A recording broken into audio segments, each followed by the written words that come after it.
ओम शांति। आज 8वां दिन है स्थूल के साथ सूक्ष्म आध्यात्मिक पालना। आज मम्मा का भी देखिए 8वां दिन जो बाबा का मुरली में आया ना, वही पालना इसमें भी दे रही है मम्मा। ब्रह्मा कुमारी गोदावरी बहन बताती है, मातेश्वरी जी का यज्ञ से बहुत प्यार था। वे कहा करती थी, यज्ञ की कोई भी चीज़ बेकार नहीं जानी चाहिए। यज्ञ की कोई भी चीज़ बेकार नहीं जानी चाहिए। क्या एक बार की बात है, यज्ञ वत्स गेहूं साफ करके बोरी में भर चुके थे। कुछ गेहूं इधर उधर बिखरे हुए थे। मातेश्वरी जी ने ध्यान दिलाते हुए बड़े प्यार से कहा, एक एक गेहूं का दाना एक एक मोहर के बराबर है।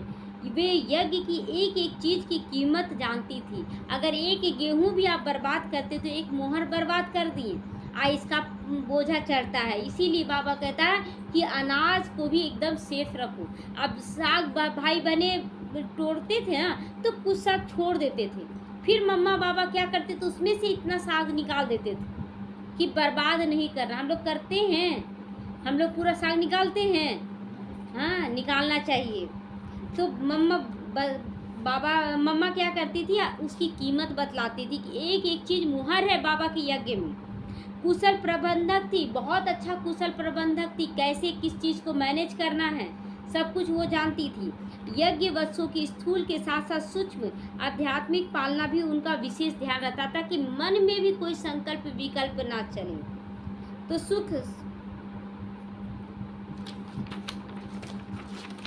ब्रह्मा कुमारी प्रेमलता बहन जी कहती, एक बार मम्मा ने मुस्कुराते हुए कहा, प्रेम तुम्हारी बुद्धि तो बहुत अच्छी है, जल्दी सही निर्णय करती हो। मुझे कुछ समझ में नहीं आया, मम्मा आज ऐसा क्यों कह रही है। पहले तो मम्मा ने कभी नहीं ऐसा कहा। मैंने मम्मा से पूछा, मम्मा आज आप मुझे ऐसे क्यों कह रही हो, क्या मुझसे कोई भूल हो गई है। तब मम्मा ने पलंग डालने वाली घटना पर बड़े प्यार से समझाया। जैसे बाबा ना एक कमरे में पलंग डाल रहा था, और तभी प्रेम बहन बोली कि बाबा ऐसे नहीं, ऐसे रखो, ऐसे नहीं हटेगा। तो बाबा फिर सोचा, फिर बोले अच्छा बच्ची करके देखो। तो करके देखा बाबा ना, तो सही में बाबा जैसे रखाना चाहता था वैसे नहीं हटा। फिर प्रेम बहन जैसे बोली वैसे रखाया तो हट गया। तो बोली मम्मा को जाकर देखे, मम्मा हम बताएं तो वैसे ही ठीक हुआ। तो उसी पर मम्मा बोली कि बात तुम्हारा बुद्धि तो बहुत चलता है। तो समझाया। फिर मम्मा ने कहा, जैसे बाबा कहते हैं पहले दूसरों की बात को सम्मान दो। हाँ बाबा हम करते हैं, फिर उसमें जो कमी हो वो बता दो तो उसे बुरा नहीं लगेगा। आप तुरंत करने से पहले वो टोक दी ना कि नहीं ऐसे नहीं, ऐसे करो। तो उस समय मेरी लगभग 17 वर्ष उम्र थी। मम्मा ने बड़े प्यार से कहा, तुम्हारी बुद्धि बहुत तीक्ष्ण है और निर्णय भी अच्छी लेती हो, परंतु जब बाबा खड़े हैं, अब कह रहे हैं कि इस पलंग को ऐसे डालो, तो हमारा काम है डालना। जब वो नहीं आएगा तो बाबा स्वयं ही कहेंगे कि निकाल दो, तो निकाल देंगे। फिर भी मुझे समझ में नहीं आया। मैंने मम्मा से कहा, आप स्पष्ट बताओ कि मेरी भूल क्या है। मैंने भी तो वही किया, बता दिया बाबा को।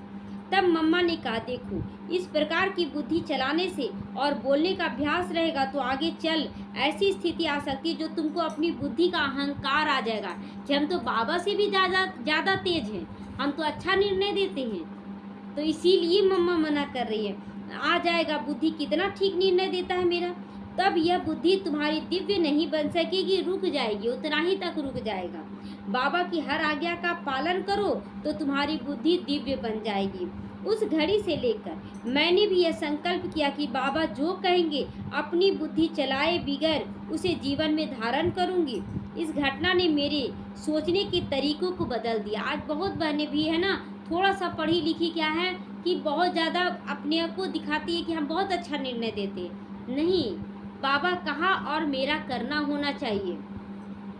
मैंने कई बार यह अनुभव किया, मम्मा से प्राप्त इस संस्कार के कारण हर परिस्थिति में पुरुषार्थ के मार्ग में मैं सरल हूँ, संतुष्ट हूँ। जो भी कर रही, मेरा मेहनत लग रहा है तो बाबा उसका फल निर्धारित कर दे रहा है।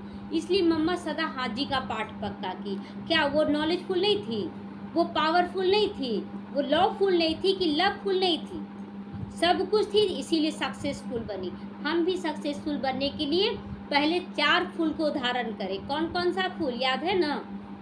नॉलेजफुल, पावरफुल, लवफुल, लॉफुल, तब सक्सेसफुल, है ना। इसका मतलब भी समझा देते, कुछ माताएं नहीं समझी होगी। नॉलेजफुल ज्ञान युक्त होना है, पावरफुल, मन की शक्ति को बढ़ाना है, पावरफुल बनाना है मन की शक्ति को, आत्मा की शक्ति को।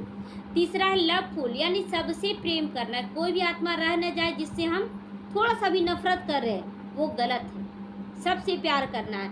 और चौथा लवफुल, मतलब नियम मर्यादाओं पर चले, तब हम सक्सेसफुल बनेंगे। ओम शांति।